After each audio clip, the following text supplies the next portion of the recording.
清晨5點20分，香港電台最新一節風暴消息。香港天文台發出最新熱帶氣旋警報。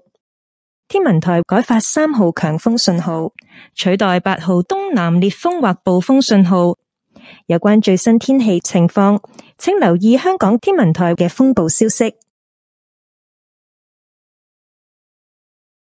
5:20 in the early morning, Hong Kong Observatory's latest typhoon update. Here is the latest tropical cyclone warning bulletin issued by the Hong Kong Observatory. The observatory has issued the strong wind signal, number 3, to replace the number 8 southeast gale or storm signal. Please check the Hong Kong Observatory for the latest weather information broadcast. And that's all for the typhoon update. 呢一節風暴消息報道完畢。